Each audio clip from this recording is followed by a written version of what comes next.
Hey, what's up y'all? Quentin here with Catfish Karma, and in today's video, part 2 of a mini series of rod building videos about this, the nicest purpose-built back bouncing rod for trophy catfishing that I have ever built. And the episode starts right now.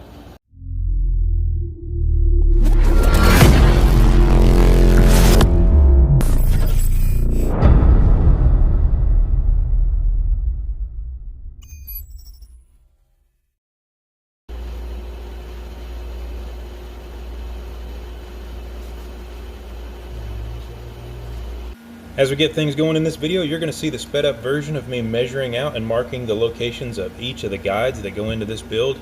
And here's a look at me getting some of the first few wraps going, just getting those guides attached.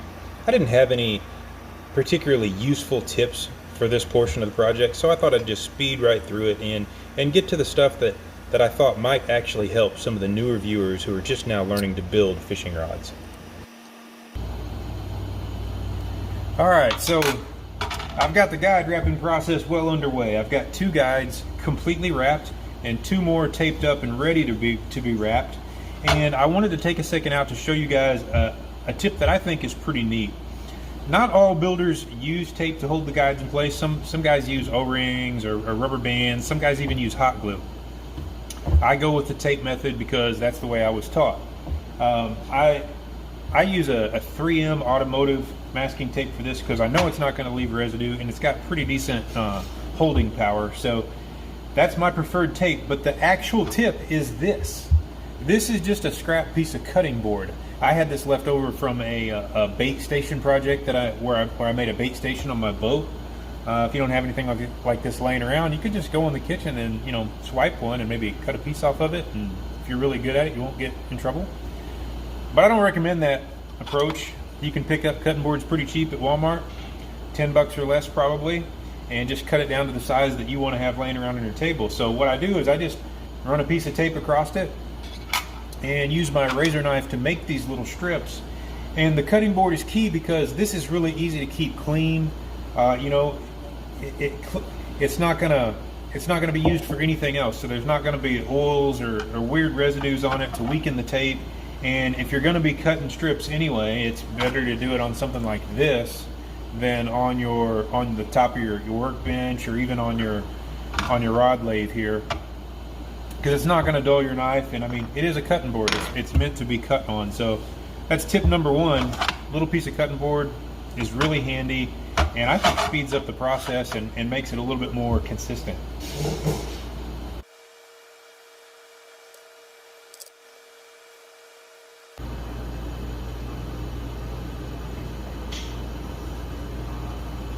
Alright, this next tip I don't get any credit for whatsoever, because I didn't come up with this in any way, shape, or form.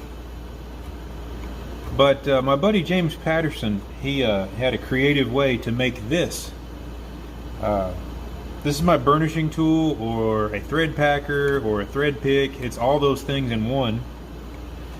Those of you that are just starting out in rod building, you may be using maybe like a plastic burnishing tool and then a separate thread pick, or who knows what sort of system that you've come up with. But I really like this one that James made for me. He's actually making a few different versions, but sure, it's just a stainless steel rod, but not every hardware store has stainless steel rods in it, and he got kind of creative. What this actually is, it's a welding rod for welding stainless steel using the TIG welding process. So if you know anything about welding, you know all about that. But basically, it's just a really pure, high quality stainless steel. And as you can see, it's got sort of like a knife edge on this end. It's a very blunt knife edge, but it does have more of a picking edge on that end.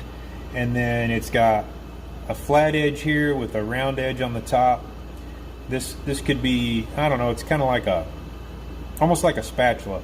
But I'll use this to pack and push threads, and then this end to pick threads. Or something else that's really useful for is I'll use the sharper edge to get this tape off of my cutting board. But so you get multiple tools in one with this. And to me, using a TIG rod was just a really creative way to do that, and an inexpensive way to do that. So yeah, if you're looking for a good tool for this process, a TIG welding rod is a good way to go about that. All credit to my buddy James there on that one.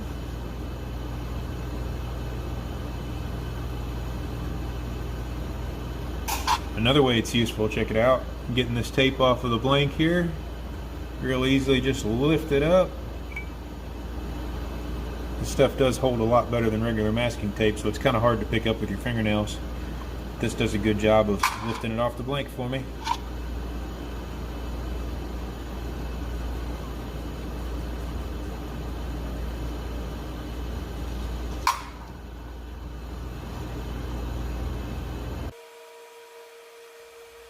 This production is being brought to you by Battery Outfitters, with locations all over the Mid-South. They are your neighborhood battery store. Alright, before finishing up today's video, I wanted to do one more tip that I'm very confident will help the newer builders out there. I think it will save you some stress. I know it would have saved me stress had I known it when I got started, and it's about clocking the guides on the blank. You see, I've got all these reference points on here. We've talked about these reference points before, all the way down the blank to let me know where the spine is. But here's the deal. When you're wrapping these guides is not the time to freak out about them being perfect. And I didn't realize that early on. I burned tons of time clocking guides trying to make them perfect. Time that I could have spent wrapping more guides on more rods, because I didn't realize that you can move these quite easily. Even if you wrap really, really tight and get everything just perfect, you're still going to be able to move your guide, assuming you do so before you put finish on. I wish I had known that earlier on. So yeah, I use my reference points to get them right, and you can tell these are right as they are right now, but anything could happen. They could get bumped, and it's just not worth stressing out over at this point in the game, because you're going to be able to move them. Furthermore, before putting finish on your wraps, I recommend that you remove the rod from your lathe and put it in a deflection stand of some sort, or at the very least, put a reel on it, run some line through the guides, and load test your blank to ensure that everything is right where it needs to be before you put the finish on there. Once you put the finish on there, it's too late. And you want equal load sharing. You want everything to be proper when you put all this time in. But check out that good looking handle, guys. I'm so excited to use this build. I'm really liking how it's turning out. I've never had a bumping rod with that much exposed blank, and certainly not one with such a high-tech reel seat there. I'm really excited to use this one. And in the next video, we will finish it up. We'll load test it. Yeah, we'll wrap up the entire build. You never know, I might even get to fish with it in the next video. Who knows?